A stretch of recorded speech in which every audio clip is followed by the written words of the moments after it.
Okay, this is going to be the first video on the series on L'Hospitals Rule. And what L'Hospitals Rule is, it's a rule that allows you to find the limits of one function divided by another function. Now, it'll actually take a couple of forms here. It'll have what's called a 0 divided by 0 form, and you'll also have an infinity divided by infinity form.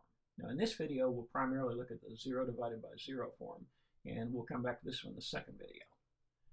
Now, before we get into the specific details of these rules, let's look at a couple of examples to show you why you even need this thing. Okay, and all we'll look at here is one of these limits you'll be familiar with, but these other two will cause you some trouble if you don't use the L'Hospitals Rule. Now, in the first video, this one should, or first limit up here on the top, this should look like something that you're familiar with. You've got the limit of a rational function as x goes to infinity. Now remember, you did a problem like this before, and the rule was divide the whole thing through by the highest power in the denominator. And if you do all that, it'll turn out to be, the limit will be the ratio of these leading coefficients, so it'll turn out to be 2/3. Now that's something that you did way back when using what are called algebraic functions. Now look at these next two functions. So these are going to cause some problems. Now, first of all, the idea is this. If you wanted to find the limit of this thing, one way to find the limit of the quotient of two functions is to individually find the limit of each one. So what happens to this function as x goes to 0? And you'll see you have a problem here pretty quickly. Now, first of all, let's look at the limit of just the top part of it.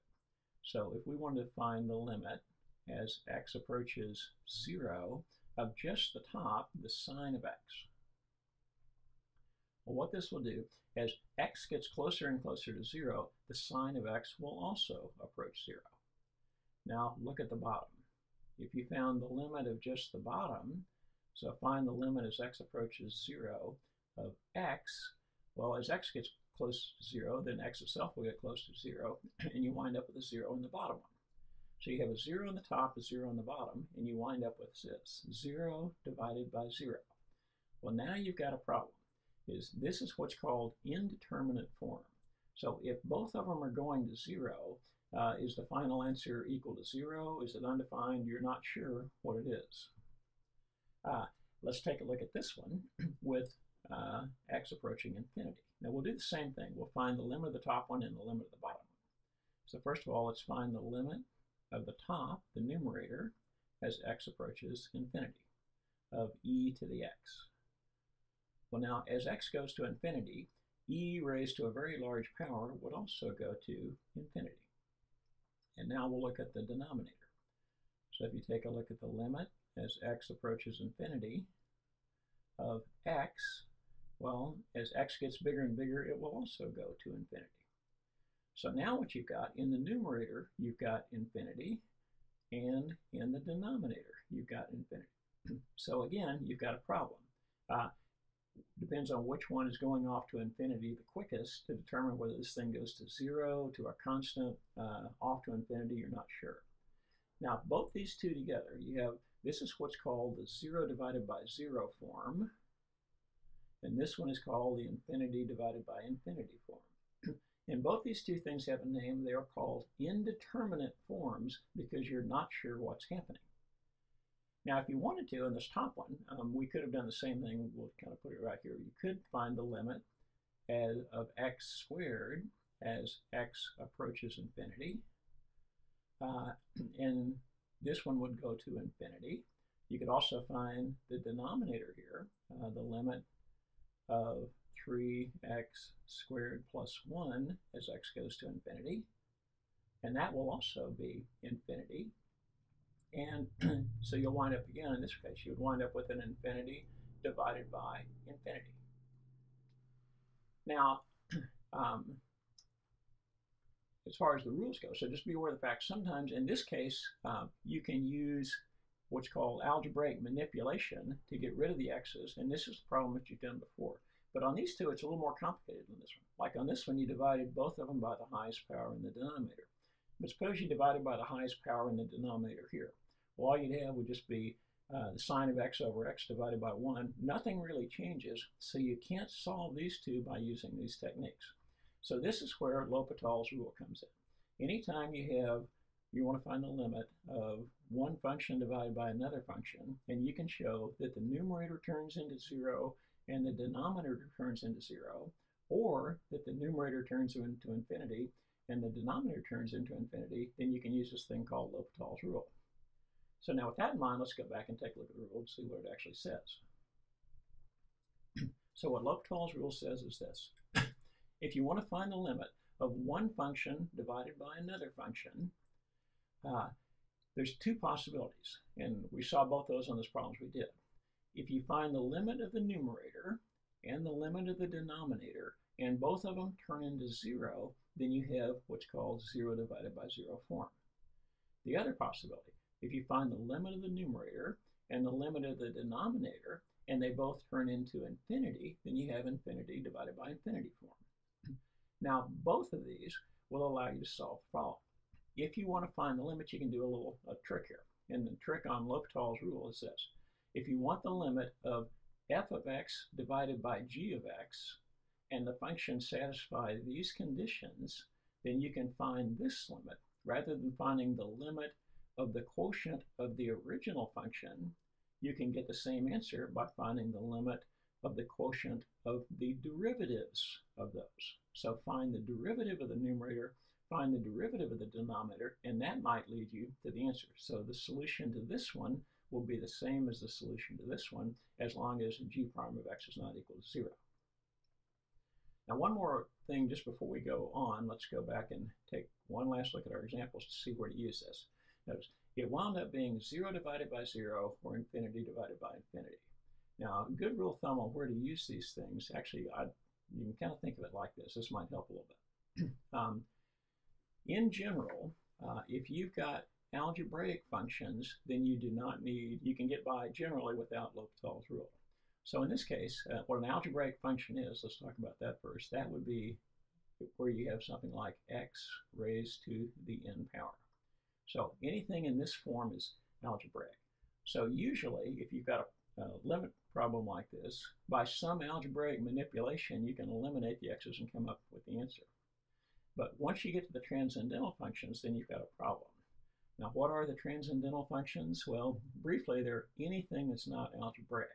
So some examples would be this. If you had the trig functions, you might have the sine of x. That any of the trig functions is transcendental.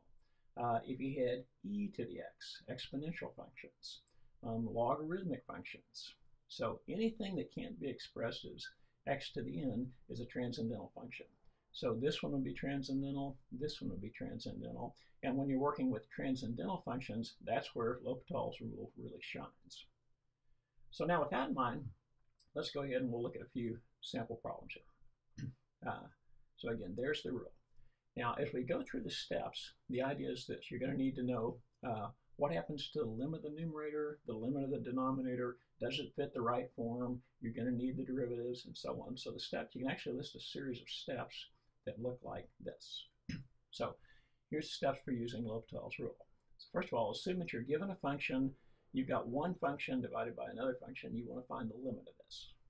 Well, first of all, you got to see whether L'Hopital's rule applies. And L'Hopital's rule only applies if you take the limit of the numerator and the limit of the denominator, and you get 0 divided by 0 or infinity divided by infinity. So it has to satisfy both these, or either one of these two conditions for it to apply.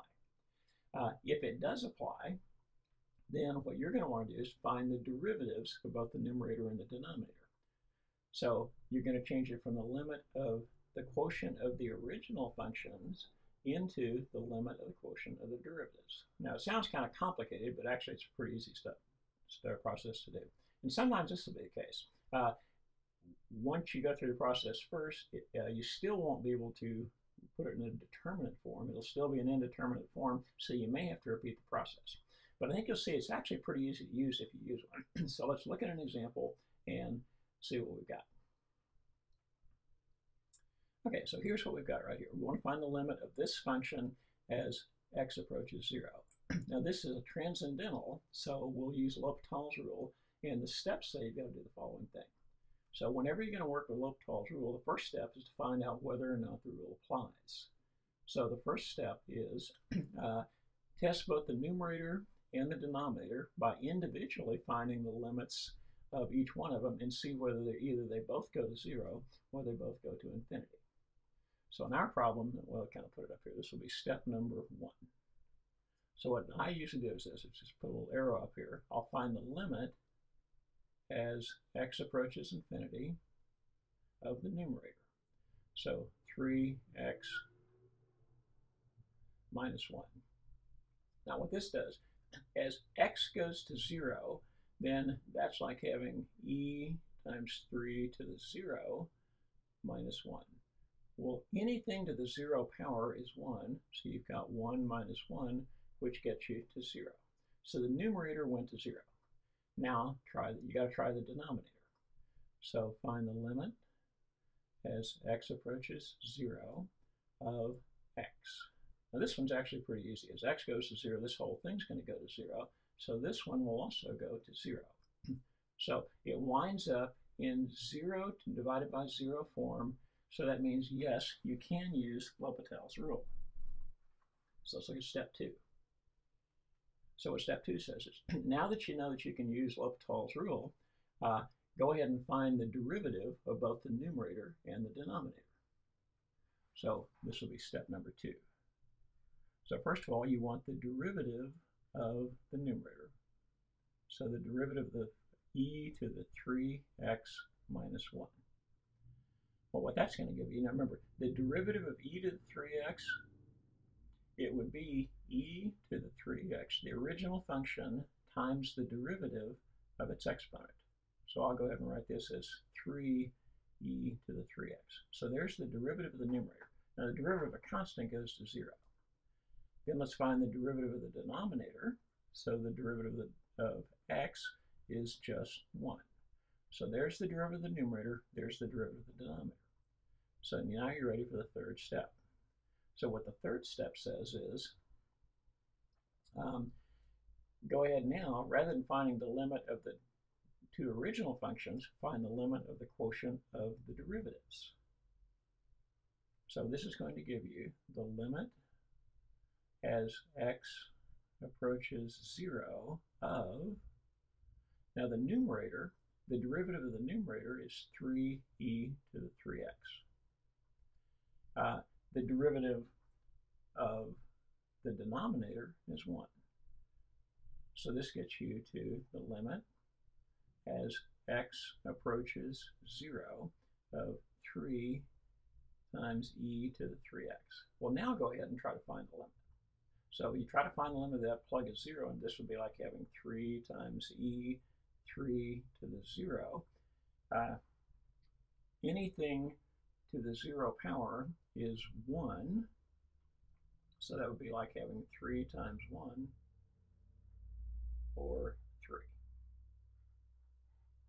So again, the 3 steps are, first of all, check both the numerator and the denominator to see if it actually turns into the form 0 divided by 0, so you know whether you can use L'Hopital's rule. If it does, find the derivative of the numerator, right here, and find the derivative of the denominator. And then just redo the problem, but this time find the limits of the derivative of the numerator divided by the derivative of the denominator. And going back to the original rule, it looks like this. You've changed it from f of x divided by g of x into f prime of x divided by g prime of x. So let's try a couple more problems here. Okay, let's try a trig problem. Now again, the first step is to make sure that you can actually do this. So test the numerator and denominator to see if they turn into one of these two forms. So let's go ahead and try that. This will be step number 1. You're going to check them. So first of all, we'll test the numerator. So the limit as x approaches 0 of the sine of x. Now, as x gets closer and closer to 0, the sine of x gets closer and closer to 0. So now let's test the denominator. Let's find the limit as x approaches 0 of x. Well, that one's also going to be, as x gets closer to 0, this will approach 0. So you wind up with 0 divided by 0. So it's in the proper form. So what that tells you is that you can use L'Hopital's rule. So you go on to step number 2. And what step number 2 says is, now that you know you can use the rule, go ahead and find the derivatives of both the numerator and the denominator. So first of all, find the derivative with respect to x of the numerator. the sine of x. The derivative of the sine is the cosine. Then find the derivative of the denominator. So the derivative of the denominator is 1. So now you've got your two derivatives. And now you just go on to the third step, which says that it's just the limit of the derivative of the numerator divided by the derivative of the denominator. So we'll go on to step 3. So step 3 says find the limit as x approaches 0 of the derivative of the numerator, which is the cosine of x, divided by the derivative of the denominator, which is 1. Well, now what this does is this. If you take the limit of the cosine as x approaches 0, that's going to approach 1. So you'll have 1 divided by 1, which is 1, and that's going to be the solution to the problem. It's actually a pretty easy process. First of all, step 1, check to see if you can use the rule. Step 2, find the derivatives. And step 3, evaluate the limit at the derivatives and see what you come up with. Okay, let's try another problem. Now this is going to be the same way, but we've got the limit of the sine of x divided by the sine of 3x. So let's see what happens individually as both of them approach 0. So the question here is, can you use the rule? So first of all, find the limit as x approaches 0 of the sine of x. Now, the limit of the sine, as x gets closer and closer to 0, the sine of x gets closer and closer to 0. Then try the denominator, so find the limit as x approaches 0 of the sine of 3x. Now again, as x gets closer and closer to 0, the sine of 3x also gets closer and closer to 0. They both go, and you wind up with the form 0 divided by 0, so you can use LHospitals Rule. So you go on to step 2. And what step 2 says is find the derivative of each one of those. So let's find the derivative of the numerator. So you want the derivative of the sine of x. Now the derivative of the sine of x is the cosine of x. So that one's pretty simple. Now let's find the derivative of the denominator. So you've got the sine of 3x. Now on this one, you're going to have to use the chain rule because the inside part is something more complicated than just a simple x. So the chain rule says the derivative of the sine will be the cosine. Then you rewrite the original inner part, then times the derivative of what's on the inside, which would be 3. And we'll go ahead and write that then as 3 times the cosine of 3x. So there's the derivative of the numerator, derivative of the denominator. So now you move on to step 3.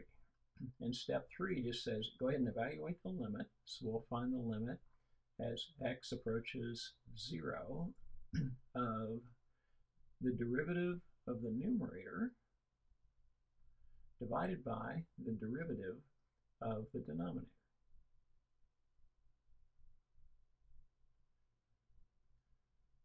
Okay, now the original function was in indeterminate form. This one will turn out to be determinate. So what this is going to be would be this. First of all, as x approaches 0, if you remember the graph, the cosine of x approaches 1. Then you've got 3. Then as x approaches 0, the cosine of 3x also approaches 1. So that's going to leave you with 1/3 for a final answer, and you're done. So that was not too bad. Now let's take a look at one more now, and this last problem will involve logs. Now again, logs are also transcendental functions, but let's run through the same process. So the first thing you got to do is decide, can you use LHospitals Rule on this? And to decide that, that's step 1. So first of all, see if it falls in the right form. So first of all, take the limit of just the numerator as x approaches 1. So this is going to be the natural log of x cubed. Now what that's going to give you, this will be the limit as x approaches 1. Actually, let's go ahead and plug in the 1 here. So x approaches 1. In place of x, it would be like having 1 cubed, the natural log of 1 cubed, which is 1. So this will turn out to be the limit, or natural log of 1 But remember, the natural log of 1 is 0. So the numerator goes to 0. Now let's try the denominator. So you want the limit as x approaches 1 of x squared minus 1. Now you can go ahead and plug in a 1. So 1 squared minus 1 would be 1 minus 1, which is 0. So the denominator also goes to 0. So you've got 0 divided by 0, so it's in the right form, so you can use LHospitals Rule. So now let's go to step 2. Now what step 2 says is change each one of these and find the derivative of the numerator and the derivative of the denominator. So let's find the derivative of the numerator would be the derivative of the natural log of x cubed.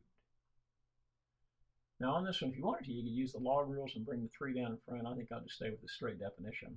Now the derivative of the natural log of x cubed, remember it's 1 over the argument times the derivative of the argument, which would be 3x squared. So now what this was, 2 of the x's cancel out, and that's going to leave you with 3 over x. So what that will be, that's going to be the derivative of the numerator. So now let's go find the derivative of the denominator. So the derivative of the denominator, this would be 2x minus 1. Well, the derivative of x squared would be 2x, and the derivative of a constant would be 0. So there's the derivative of the denominator. So now you want to find step 3 is just now find the limit as x approaches 1 of the derivative of the numerator, which would be 3 over x divided by the derivative of the denominator, which would be 2x. Now in this case, you can go ahead and just plug a 1 into each one of those. This will become 3 over 1 divided by 2 times 1. And 3 over 1 is 3, and 2 times 1 is 2, and there is the solution. So there are 4 examples to show you how to use this. And again, just to go back to LHospitals Rule from the very beginning, if you've got, we want to find the limit of 2 functions, and they fall either into the 0 divided by 0 form or the infinity divided by infinity form, then rather than finding the limit of the original functions, you can find the limit of the quotient of the derivatives and get the same answer. But this only applies if you first of all check to make sure that it falls into the right form. So when you use LHospitals Rule, if you'll just follow these steps right here, it'll guide you through the solution. So actually it's fairly easy to use. Now in this video, we looked, all the problems were in the form 0 divided by 0. In part 2, we'll look at limits that fall in the form infinity divided by infinity.